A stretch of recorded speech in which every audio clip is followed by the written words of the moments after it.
Hello, everyone. As promised, we are here today to start an overview of our reentry plan for parents and students. We'll be doing a little discussion, an informal discussion with Mr. Middleton and Mr. Carey today. Mr. Master will be joining us tomorrow. The first things we want to talk about is to ensure to our parents that we are following all of our guidelines prior to school starting, and we'll also follow our guidelines for healthy at school. Those guidelines are issued to us through the CDC, our public health agencies, and our KDE, Kentucky Department of Education group, as well as our governor. So because we have guidelines to follow, we have two options. As you know, we've been talking about a lot for our students who'll be returning. One option is what we refer to as a hybrid in-class on-site model. And the reason it's a hybrid model is because we're only allowed to have kids at a social distance of 6 feet apart unless they're required to wear their mask in class all day.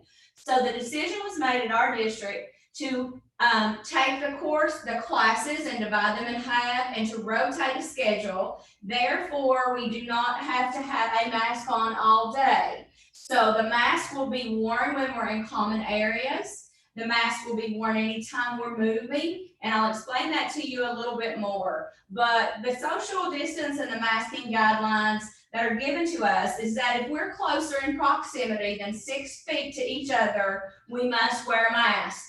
So in order for us to come to school, we have divided our groups, and you will be on a rotating schedule if you're a hybrid group.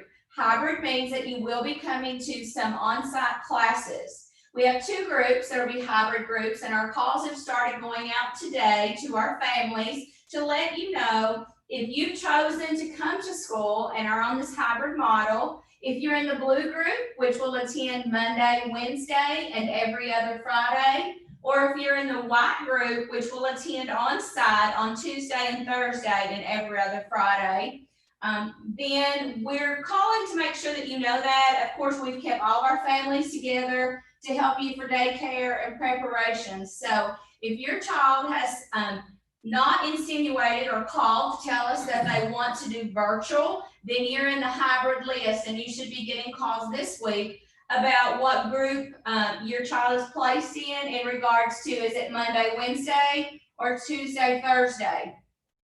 The second option we have is a virtual option.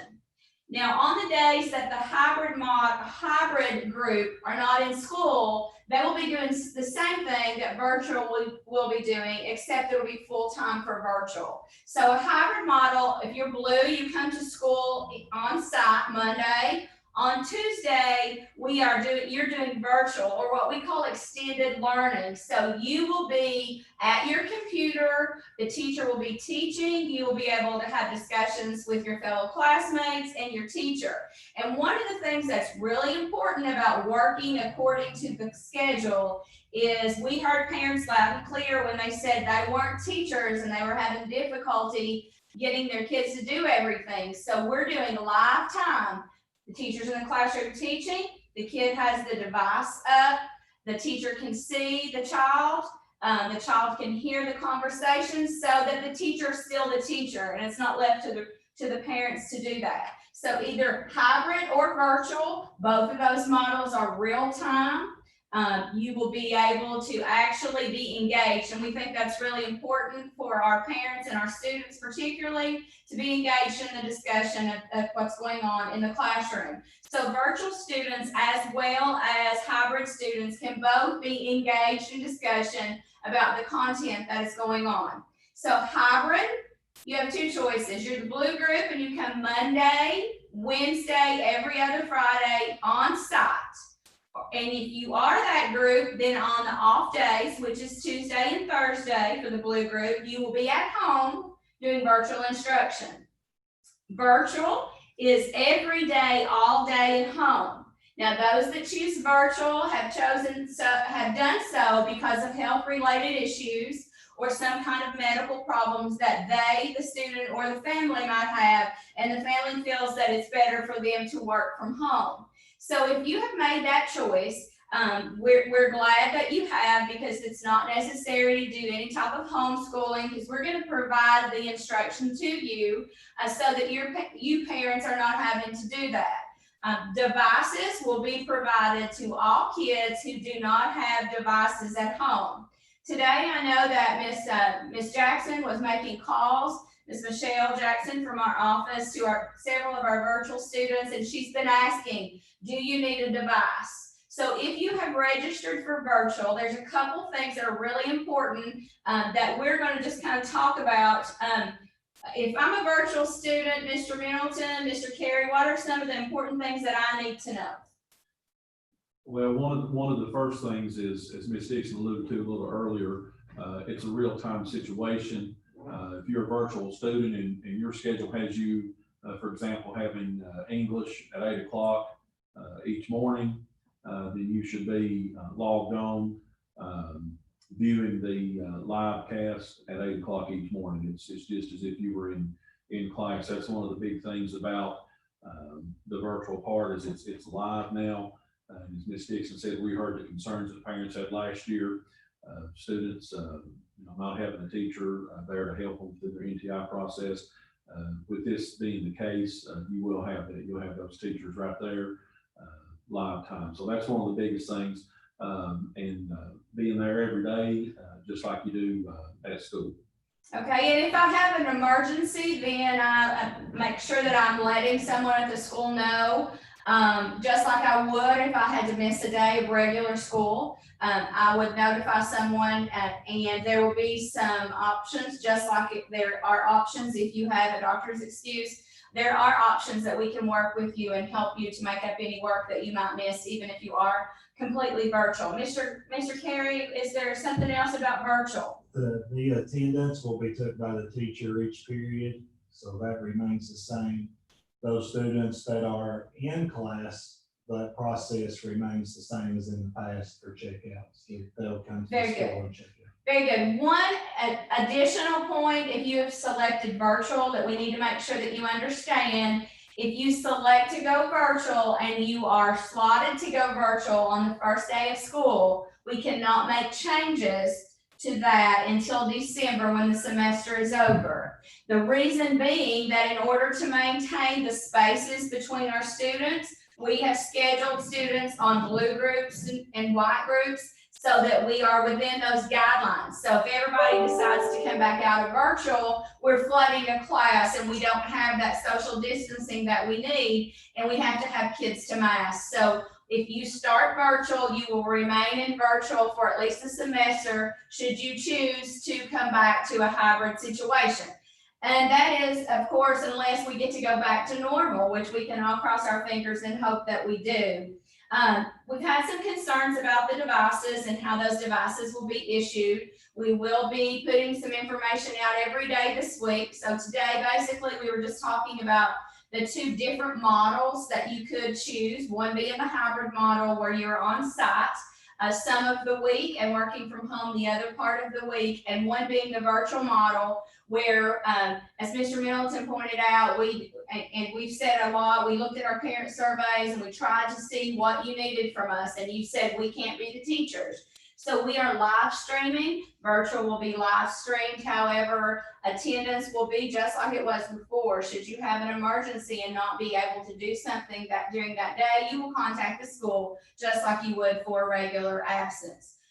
The other thing that I will say to you is we will be doing, for those of you that have to have devices that don't have what you need at home, we want you to tell us that so that we can make arrangements through our inventory process to get the devices that you need. We will ask parents to sign an agreement to try to take care of those and manage those devices, and understand that they still are the property of the school. If you have more than one child and you have one device, we would suggest you ask us for a device for your other children, because they need to be in real time, if possible, in order to do that. So we will provide devices. If you have issues with your internet, we will also try to help you there so that the kids will be able to participate during the day. Should you have any questions about how the day would flow, we want to take just a couple minutes. We don't want to make this too long, and we'll go into greater detail later on in the week. But a day in the life of a student who's a hybrid student who comes to school the first week that school's open. If I'm kindergarten through 8th grade, this is typically my day.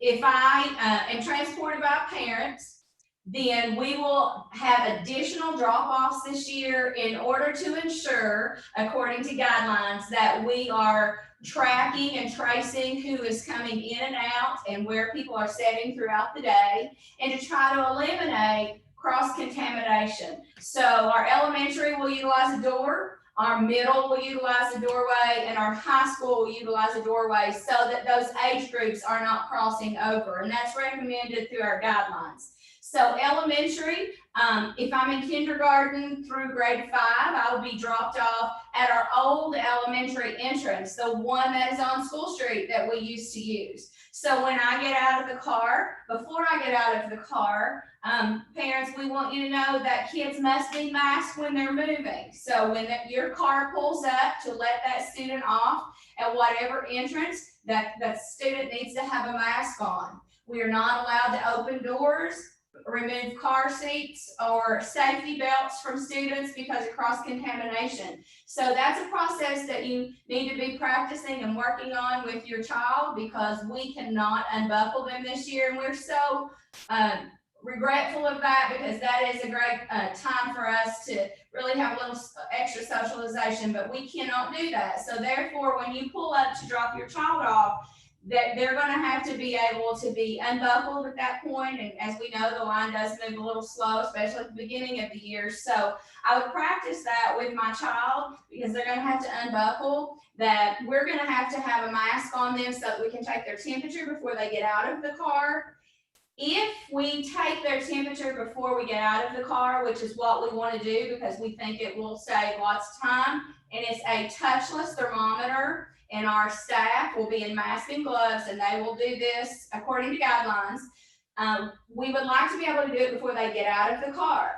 We can't do it before they get out of the car if the other adults in the car are not masked, because our staff would be closer than 6 feet to other people in the car. So we would appreciate it if you would wear a mask while the kids are unloading, that it would speed up the process. However, if you don't have a mask on, the people in your car, the child must have a mask on, and we will have a spot for the child to get out and stand on, and that's when we will take the temperature. Daily screenings will be done every day as kids enter the building. Anyone whose thermometer reads 100.4 or greater will not be allowed to come into school that day. Our staff will be going through these checks prior to coming into our building as well. These all meet the guidelines of which we have to follow. So a health screening, if a child is sick, do not send them to school. Do not send a child to school if they're sick. Please remember that. Mr. Carey is going to go over what it will look like if I'm a K-8 or a K-12 student and I'm getting on a school bus. And today we're going to leave you with just that picture. Elementary will get off at the old elementary exit, and the middle school will go in the old high school exits, the big double doors there, big blue double doors that we haven't used in a while, so that they can go straight into those elementary rooms. The high school will be released over at the same spot at the Treadway Activity Center. So we have 3 drop-off spots to help you, plus preschool will have their own designated area, and they will start later. So as the eligibility is worked out for those students, we will notify those students of who they are. But we do have screening mechanisms in place to protect your child. And throughout the week, we'll be sharing some other information about what we're doing to help keep our staff and our students and community healthy and safe while at school. So Mr. Carey is going to tell you about what it would look like if you ride the bus, what we expect, and how we're doing those healthy wellness checks before kids arrive at school. If you are a student who rides the bus in the morning, as the bus pulls up, students, you must have a mask on. There will be a monitor on the bus that comes out to check temperature. As Ms. Dixon said, if that temperature is above 100.4, you will not be allowed on the bus. So for that, parents, I need you to be out there with your student, with your child, just to make sure if they're not able to get on the bus, that we can let them go home safely with you. Once on the bus, students, you will have hand sanitizer that will be available, and you can board the bus. You will board the bus from the back to the front. So the first students that get on the bus will be in the back, and then we'll load back to front. When we get to the school, you will still have mask on, and then you will unload front to the back at the main entrance of the new building, and that will be around 7:45 when those students will unload. I think it's real important, parents, that Mr. Carey, since Mr. Carey's brought it up, that we talk about the reason we're using, as I told you, all the different exits so we're not cross-contaminate. The second issue is we cannot open our buildings as early as we have in the past because we cannot allow students to gather in places like cafeterias or gymnasiums that we did before, where they all came in and ate their breakfast. So we will have, our first student will be unloaded at 7:30. So again, that's something that you need to plan for. That's why we're trying to get this information out to you today and early this week as to what rotation your child's going to be on, because we know you need that for daycare. And you also need to be aware that we are not allowing students to be dropped off prior to the 7:40. The buses will not unload. And the reason we can't isn't because we don't want to. It's because we can't allow them to gather. So we have to keep them, they have to walk down the halls in their masks. Their teacher will already be in that classroom that has students with desks 6 feet apart. Anytime students move, they mask. In the classroom, they are 6 feet apart unless they have a conversation with the teacher. And if the teacher moves within proximity that's closer than 6 feet, they will put their mask on so that they can have that conversation. So remember, it doesn't have to be both. That's why we're rotating our schedules to allow a little freedom. Kids will not have to sit in a seat all day, in the same seat all day. Our teachers will rotate, but kids will have brain breaks. They will get to go outside. We will do some outside classrooms as long as the weather permits. We know it's difficult for kids to sit still and to be attentive. So we have looked at all this on our reentry and are thinking through this process. But I'm going to tell you that all week we're going to be making announcements. Tomorrow we're going to talk about what we know about backpacks and how we're going to handle lunches and those kinds of things. But we think it's important to get this piece out to you first so that you can make preparations for your daycare. And we want you to ask us questions so that we can work things out and work through things before. So I'm going to ask everybody to direct any questions or any issues that you think maybe we need to address to my email address, which is kai.dixon@bville.kyschools.us. Again, we really want to know what your concerns are, what your thoughts are, so we can work through those. We've been doing surveys and we've had some really good results, but if you haven't had time to answer some of those surveys and you still have a question or a concern, email me, kdixon, kai.dixon@bville.kyschools.us with your questions or concerns.